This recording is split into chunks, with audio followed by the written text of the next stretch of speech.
Good afternoon, everyone. It's been a long day for you all, hasn't it? So a couple of real sincere yawns.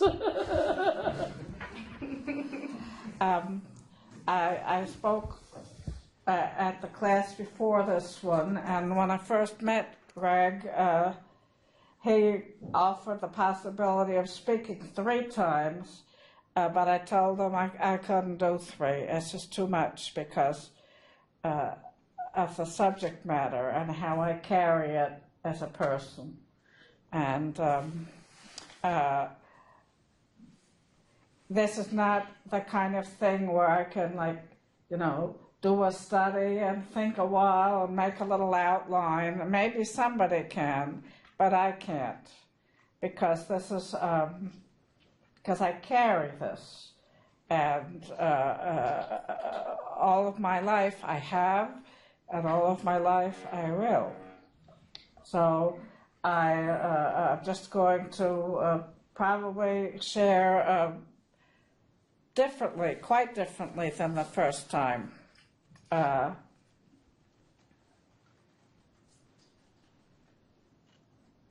I'm the only child of 2 Holocaust survivors. My father was a German Jew, and my mother was a Hungarian Jew. And they met in my father's hometown, Frankfurt, Germany. My mother's family moved into Germany from Hungary just as Hitler was coming to full power. But because she was not a German Jew, there were laws protecting her from being rounded up and sent to concentration camps. But my father, being a German Jew, actually was in 2 roundups, and he was in 2 camps.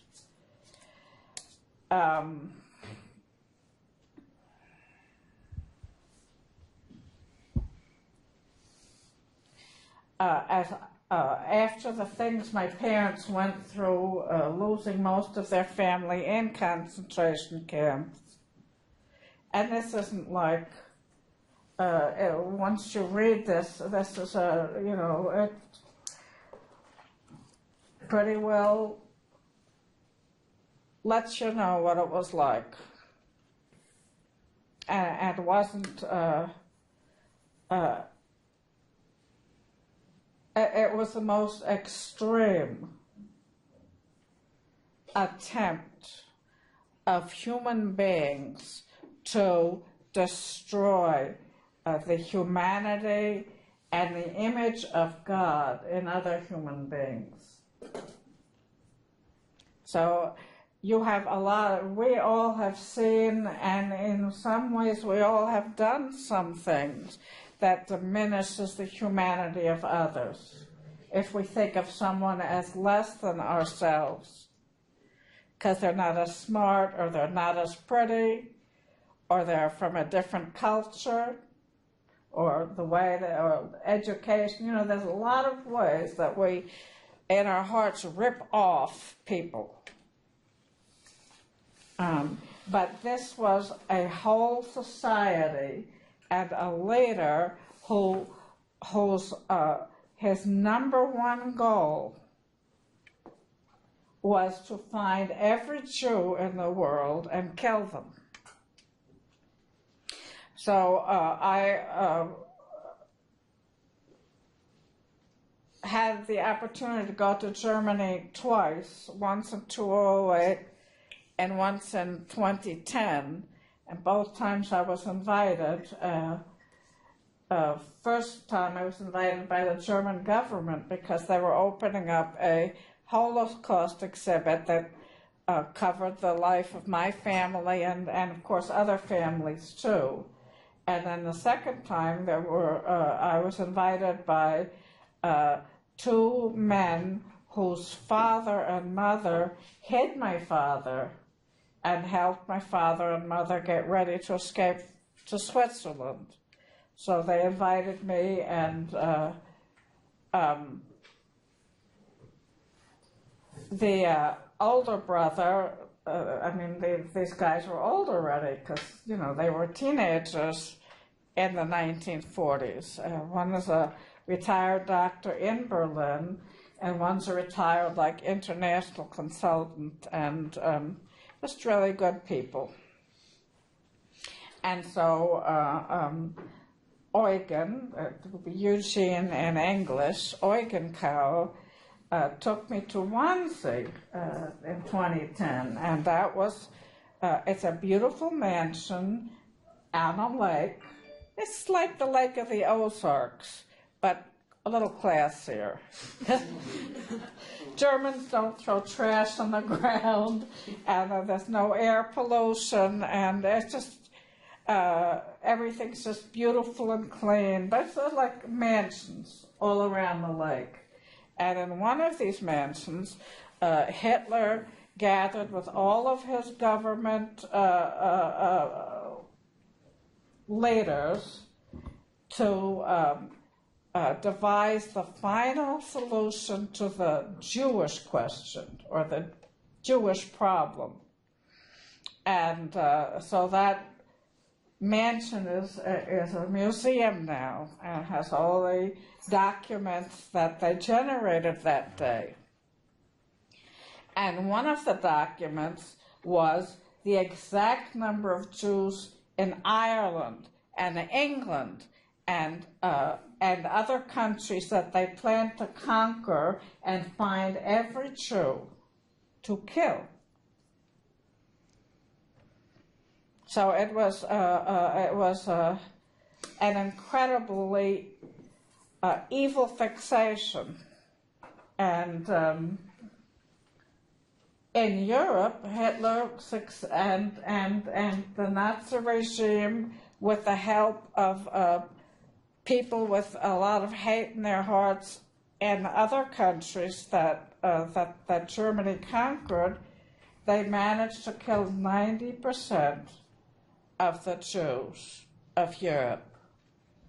So if you think of your family or your street, you know, or your neighborhood, and 90% of the folks like you killed for just being what you are, that's what that was about.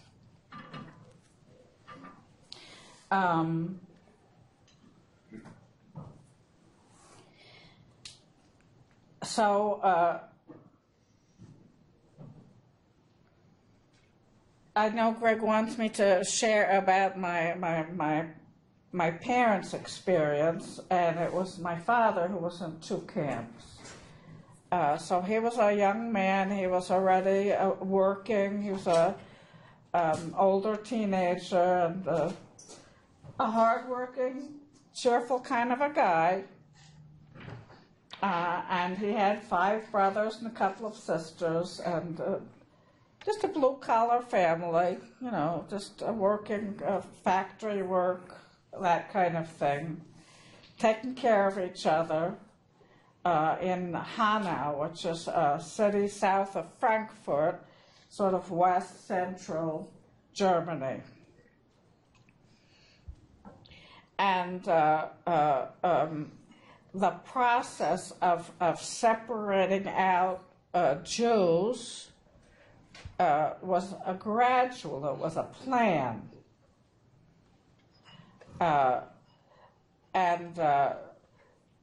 First taking away some of their rights as citizens, and taking away their rights to own stores, taking away their rights to sit on park benches, just making them, just pushing them out of German society, and eventually then rounding them up and taking them off to the concentration camps. So my father was in a roundup in Hanau, and just a summons to show up at a place where a lot of people could be gathered, and then just forced into trains, and he went to Buchenwald, which is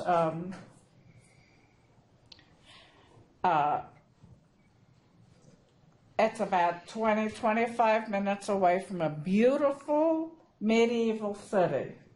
It's just gorgeous down there. When I went to Germany in 2008, I wanted to go to Israel.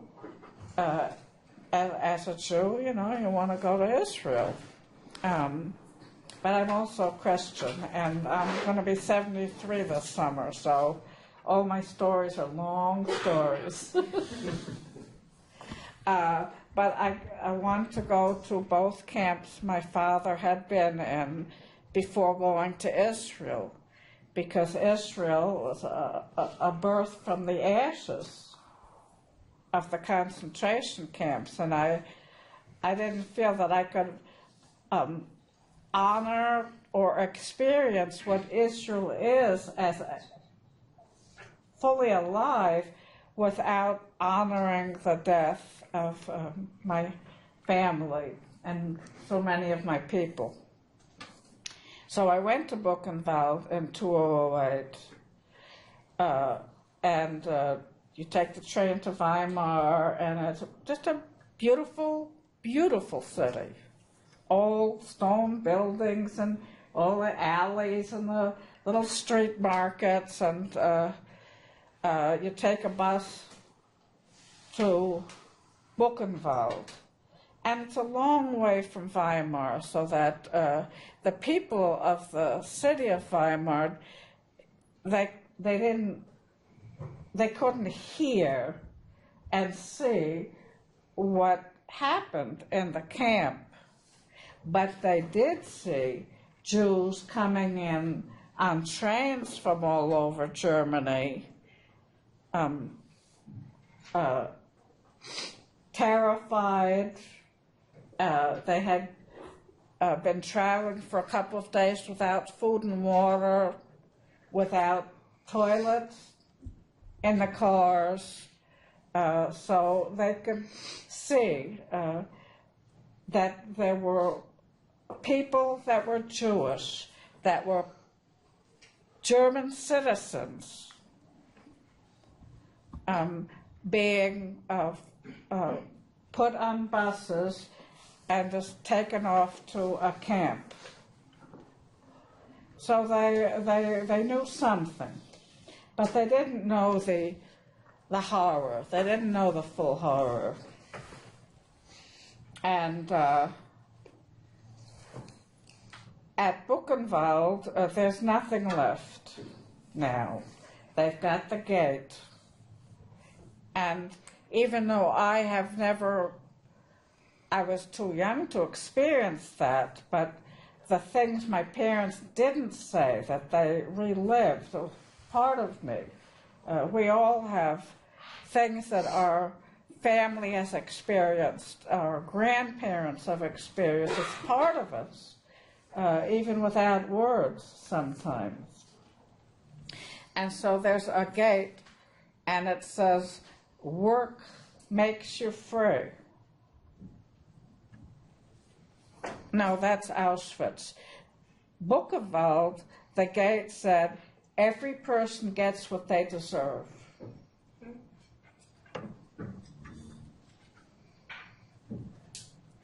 So that's so wicked. And it was very difficult to go through that gate. But beyond the gate, there's no buildings, there's no fences, it's just rubble. Except in the middle, there is a memorial wall where you can go and grieve for lost people and lost family members. And they also have a theater where you can watch films of what happened back then. And the part that I remember most is the liberation of Buchenwald, and that was Eisenhower. That was General Eisenhower, and the American officers and soldiers they couldn't imagine the hellishness of what had gone on in those camps. And I don't know how many of you have seen footage of people that have just no flesh on them, that are breathing, but they're, 3/4 dead. They've been worked to death, starved to death, beaten to death. And what Eisenhower did was he made everyone in Weimar come to the camp. And there were stacks of just, there was nothing but bones left when people died. And they were stacked up like firewood. And I saw the film of the men and women of Weimar having to face what had happened on their watch, basically. And they were weeping. They were losing it. Some of them were weeping because they didn't want to know. And some were weeping because they finally realized that their fellow human beings had been separated out for unspeakable cruelty. And so that's my memories from Buchenwald.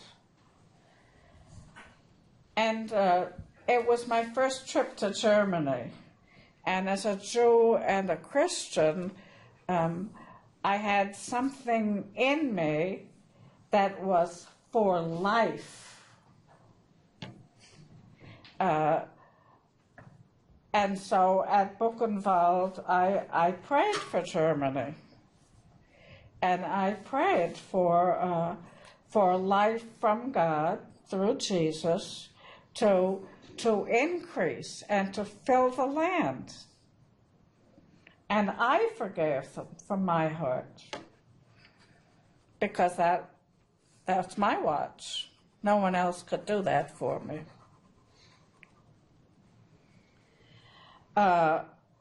So my father was at Buchenwald, and I do not know how long he was there. It's extremely hard for survivors to share it all. Some survivors, as they age, feel compelled to be a witness, as Elie Wiesel, and I'm probably mispronouncing his name, became a witness. And my father also, when he was in his 60s, he began speaking at schools and Rotary clubs, wherever he could, to be a witness, not to shame people, but to honor the life and death of those who were treated as if they were not even human beings, worthy of anything that we are born believing is ours. And one day at Buchenwald, on the public address system, they announced that anyone whose father had been a World War I soldier could leave. And my father's father, the one thing that made him feel valuable and proud was that he was a good German soldier in World War I as a Jew, because his identity was with his country. And so in a dream, my father walked out of Buchenwald and went back to his family in Hanau. And the family was, I don't know, there's so much we've lost in our world now, as far as intact families and people just sharing life in a way that makes room for them and yet makes their life meaningful because they're contributing to something bigger than themselves, their family, their city, their country, or, you know, some particular cause. But it was a very normal thing for families to you know, it's like when the kids grew up and were able to work, it was partly to take care of the family. And so that was my father's only desire, was to go home and work so he could help his mother take care of the family, because his father was kind of a depressed character and didn't work much. But the next time that there was a summons for the Jews to be gathered together, it was all the Jews of Frankfurt. And in that case, they were summoned to like a high school gymnasium, because it was the biggest place where they could keep all the Jews together and keep them from leaving again. And my father and his brother went to Majdanek, which is a camp way east in Poland. It's very close to Russia. The city there is Lublin, and most of his family went to Theresienstadt, which is a different part of Poland, and so he never saw most of his family again. My father never spoke to me about any of his experiences, and I never went to any of the meetings where he spoke to others. It was just like something that's unspoken, you know, that I wasn't to connect to that. He just didn't want me to even know. But just a few weeks before he passed, the Steven Spielberg Foundation taped his witness, and Steven Spielberg has a library of live tapes of survivors, because some of you have heard of him. He's a very famous film director and producer, and he realized that once everyone who had gone through it had passed, that it's very possible that people would say it didn't happen, or that it was greatly exaggerated. And there are people that are in leadership in some countries that do that now. Either say the Holocaust didn't happen, or that the numbers were greatly exaggerated. Mahmoud Abbas, who was the leader of the Palestinians, his PhD paper was all about that, how the Holocaust actually didn't happen.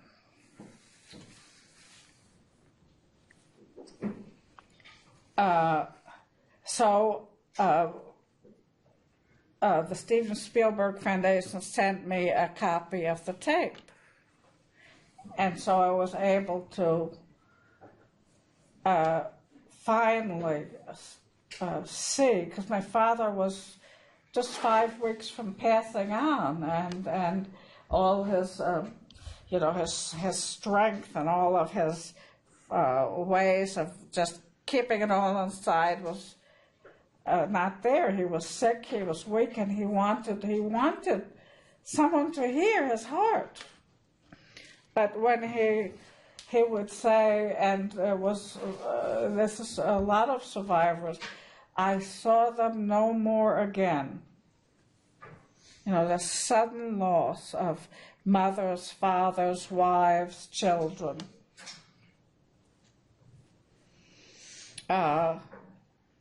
So he didn't, he and his brother went to Majdanek. And Majdanek is actually 4 camps. And the city of Lublin in Poland stretches all the way to the main death camp. And then there's 3 smaller camps that were also called Majdanek that were more like prisons. You know, you go to Jeff City, there's a couple of prisons, and it's like right part of the town, except it's walled off. And so Lublin, they could see the smoke going up the chimneys. They could smell the burning bodies.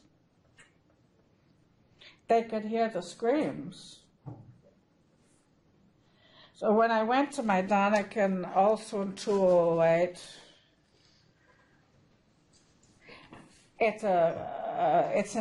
there's a lot of the camps still there. Just like in the short video you saw, they had the double wire fences. The inside one was electrified, and the guard towers and the barracks.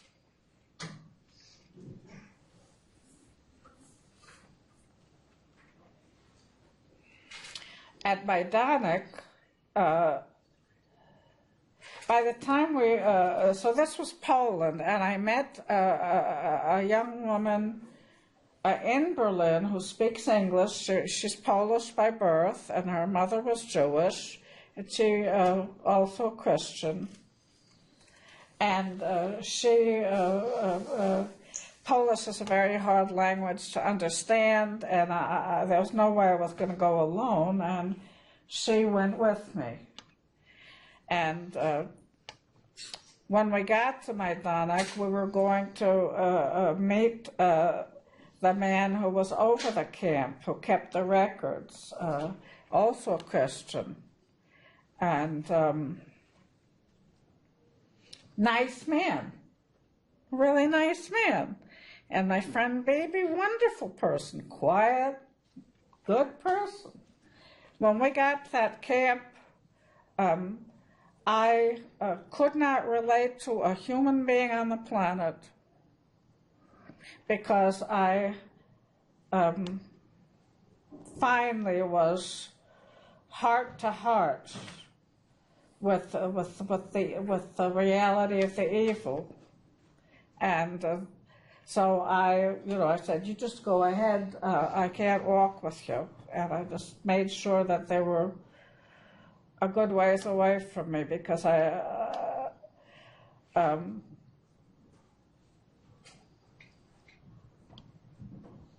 because no human being had enough love and enough goodness to be there for me when I was connecting to that kind of evil.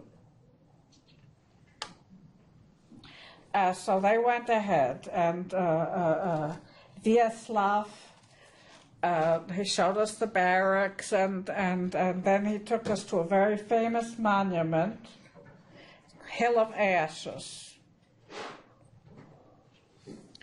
So from a distance you see like a big concrete dome, and then like 2 flights of stairs. And they went ahead of me, so by the time I got up the 2 flights of stairs, I was looking down at this hill of ashes. And it was a perfect cone of ashes, except for the bones that were part of it, because they had ovens there to dispose of a good number of the Jews that they killed there. And so that is a 2-story high hill of ashes with 20,000 human beings. That's their memorial. And when you enter the building, the first room was like a large galvanized tin table where they would remove everything valuable from the corpses. Gold teeth, hair, and then take them to the room where the ovens are. And the ovens weren't that big, only burned one person at a time. And the German people, one of their gifts is design, engineering. It's a wonderful gift. But they had designed shovels that were exactly the right length to pick up a corpse and push it into the oven, fairly large door. And then on the back side of the oven was a very little door, because there was nothing left but ashes. So that was very, very hard to look at. And then they had another room with little, they were like placards. It wasn't like a stone monument, but it was to be a remembrance of all those that had been killed. There were soldiers there were prisoners of war. There were, French, Russian. There were some gypsies. There was actually one American that had died at the camp, but 75% of the people who died there over the whole time that camp was there were Jews. And then I wanted to pray, because I wanted to sow life where death was. And we went out a little door to the back out. It was winter, so there was a couple of rose bushes without any leaves, but they had the rose fruits on them. But Vyacheslav, when he realized I wanted to pray, he said, no, I must show you one more thing. And he took us back around behind the Hill of Ashes, and in this particular camp, the largest number of Jews killed in one day, that occurred at Majdanek. And so there was a serpentine, just disturbed earth, long winding road. And that particular day, they lined up, I think it was 18,000, I can't remember the number, but they had an orchestra playing to drown out the sounds of the rifles, a massacre, just killing over and over all day long. And they all went into this common grave. So after Vyacheslav showed us that, then we went back to the building where the ovens were, and I didn't have any trouble praying. As a Jew, Jews pray prayers of blessing and thanksgiving. They rarely ask for things. So first I prayed as a Jew, just magnifying God, because he's still the source of good, no matter whether people will know him, walk with him, and do like he does. And then I prayed as a Christian. And as a Christian, I forgave the people of Poland and the people of Lublin. And same as when I was at Buchenwald. Life in Lublin. People who would come to know God through Christ and have something good to be and do that wouldn't turn into something bad. So that was my Danik.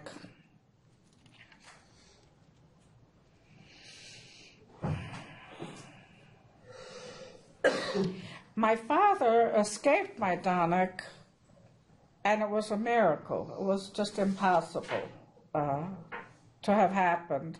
And it was not actually that main camp, because when I shared my father's story with Vyacheslav, he said, well, those walls that you're describing, that's one of the camps in the city.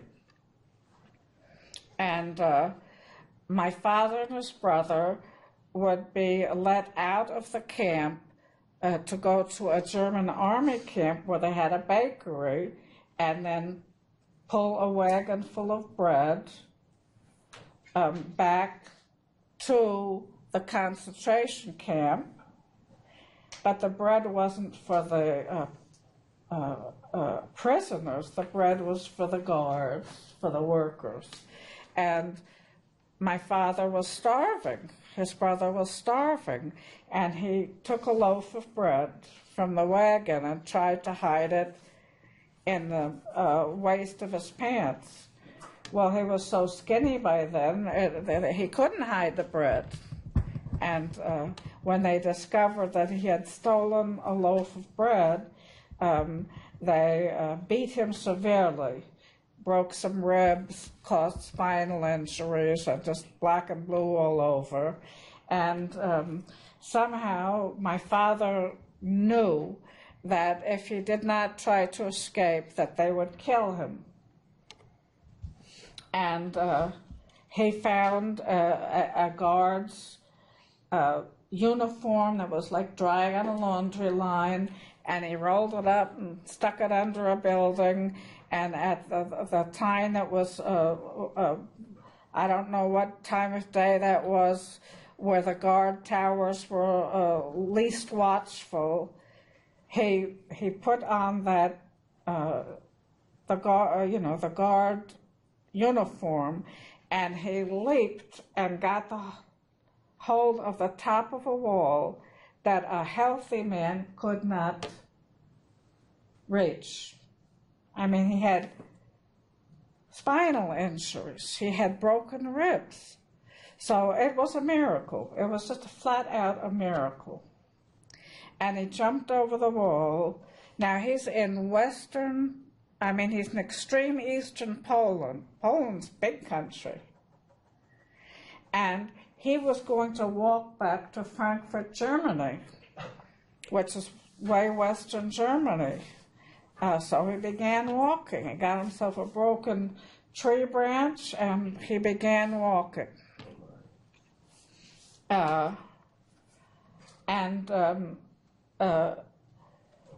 With a couple of miracles, he eventually made it back to Frankfurt. And different people hid him. He hid in a mattress factory for a little while. He hid in an attic of another place for a little while, but it was very dangerous for the owners of the building, so he couldn't stay. But he had no medical care, and he was hiding with very little food. And eventually, my mother got him help through a doctor and his wife in Frankfurt.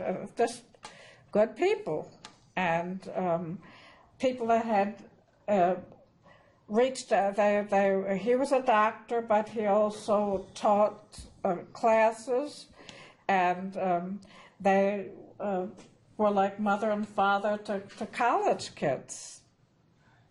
But when it came to choosing to care about and value someone who Germany at the time was defining as not a human being, they treated my father the same way as all the nice college kids.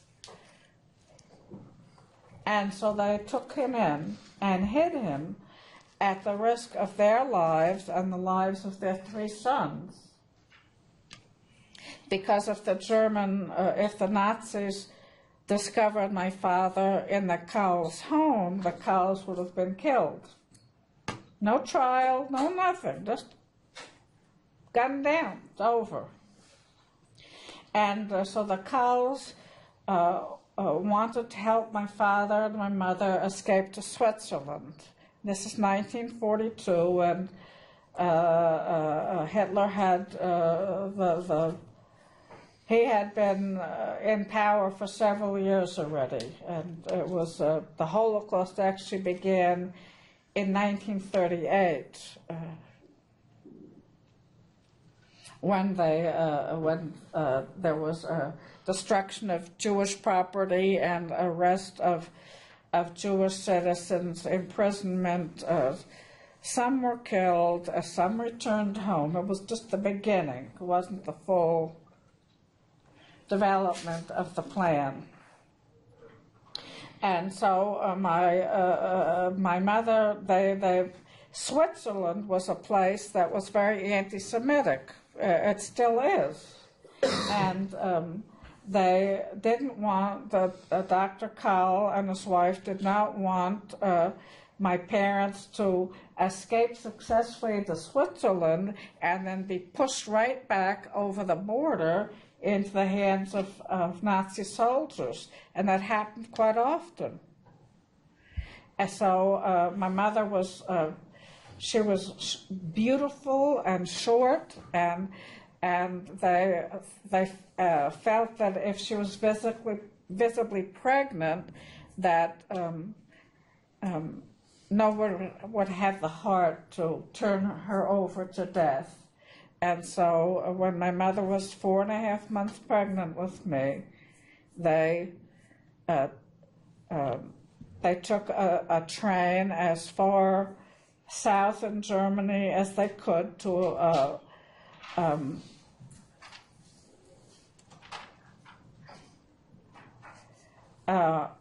and my father was wearing an SS uniform that the doctor had gotten for them. He still had no medical care because Dr. Cowell could not take him to a hospital. He looked so Jewish, he would have automatically been sent back to camps. And so he was still, all the injuries, he was still in very rough shape. And he had a gun. And if they were caught, he was going to shoot my mother, pregnant with me, and then shoot himself, because 2 camps was enough. He wasn't going to go back. And the younger Cowell brother actually took me to the place where my parents escaped into Switzerland in 2010. So I got to see it. And the few stories that my father told was enough for us to just know where we were. So my parents got off of a train and they had to walk all night to get to the last little village that was right at the border. And when they got there, my father didn't know what to do next.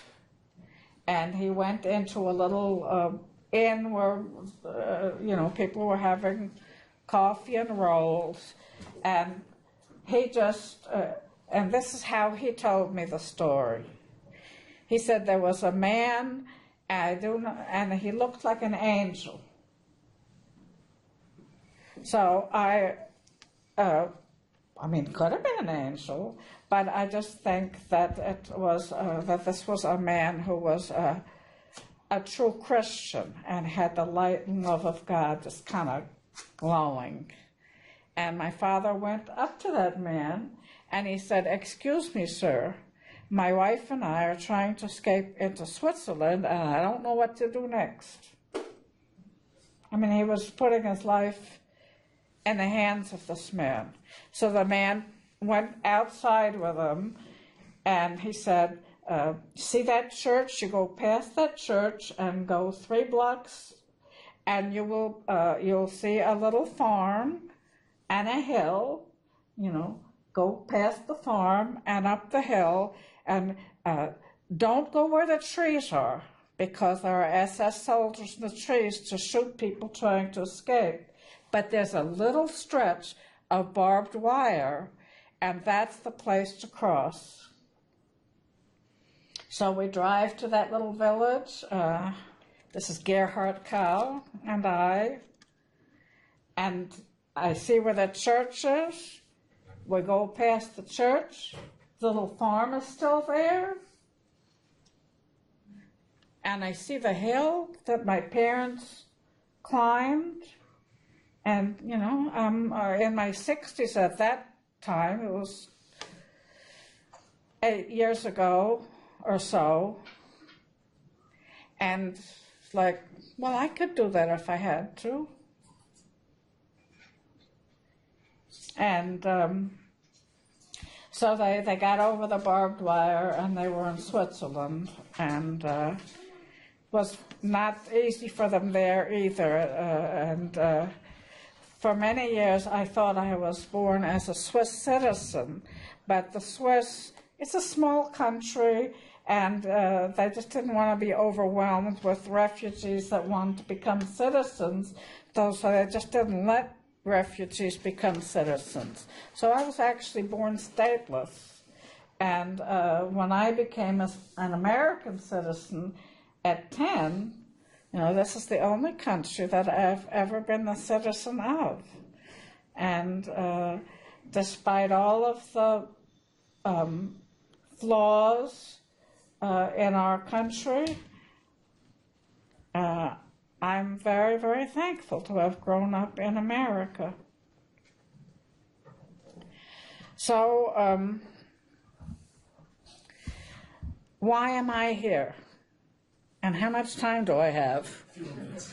What? We have 15 minutes until the bell. 30 minutes? 15. 15. Talk faster. Why am I here? Am I here to make you feel terrible about what happened to Jews? No.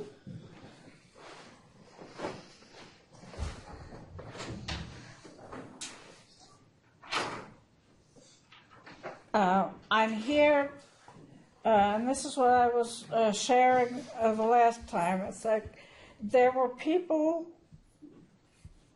even in the camps, who chose to honor the life of others. There were guards who protected Jews, not many. There were some Jews that, they didn't grab the last piece of bread. They shared the bread. They hit each other. There were Germans. There were Poles. There were people in every country who took Jews in and preserved their lives at the risk of their own lives.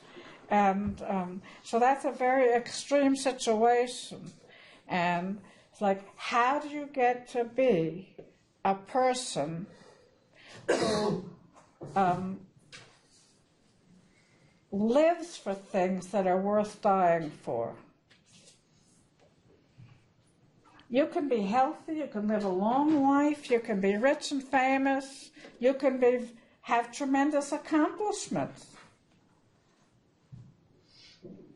But if you have not lived fully as a human being that values and regards the interests of other human beings,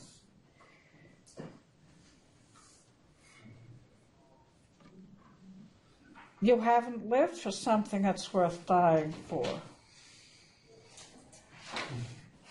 And like Jesus said, life isn't food or drink. It isn't like, shelter. It isn't being noticed. those things are good and we need them. But if we live for them, we're not living for things that always matter. So, as I said in the last class, because it says there, what is truth? Truth is something that is always right and good and doesn't turn into something else. Well, you know, I have, my experience is that truth and the love of truth is from God.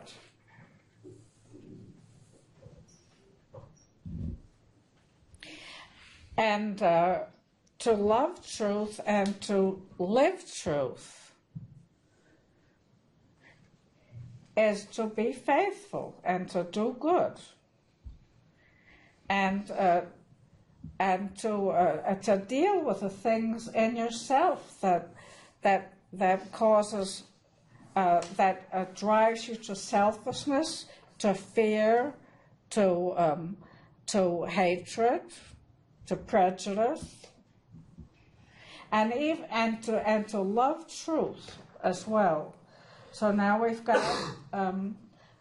a situation here in Missouri that began at Ferguson last year. And from my perspective, I believe that God has just ripped the scab off of an unhealed wound. There was a certain amount of progress, but not as far as good that enables people to live together with mutual care and mutual understanding and mutual respect, like it wasn't happening in Ferguson. And so the situation that happened with Michael Brown, and then all these commentaries, and it's like it's like, because as a Jew, I really can't connect to what happened to African Americans. Just this thing that was just take away the image of God and others. But as I read these different commentaries and also a lot of news articles, I'm trying to find truth. And most of the white folks that wrote commentaries were just trying to justify themselves. And but then the truth of how the white government institutions were oppressing the black citizens of Ferguson. It's like, I found it. It's a fact, but it wasn't in most of the articles, and yet now it's part of the story. The fact that the anger and the desperation had a real cause, because in Ferguson, or like black people who worked for a living and just were just living their lives, policemen would just arrest them and fine them fines they couldn't pay and throw them in jail because they wanted the money for their budgets. Wickedness. But now you've got a voice of anger that if there's not a love for truth, if the spokesman for black communities do not remind themselves that it isn't just recompense, but something new that is a mutual place for everyone in our country. So there's a lot of issues daily where we need to seek the truth and love the truth and do the truth. And there's a personal cost for that. I have found that in my own life. I can't help but tell the truth. And, so there's a lot of people that just don't like to be around me much. They love me, but they don't want to be around me because they don't want to hear the truth. So there is little price to pay to seek the truth, to stand for the truth, and to do the truth. But then you've got something that is more precious than like just doing life. And that's where I want to end what I want to share today. Did I leave any room for questions?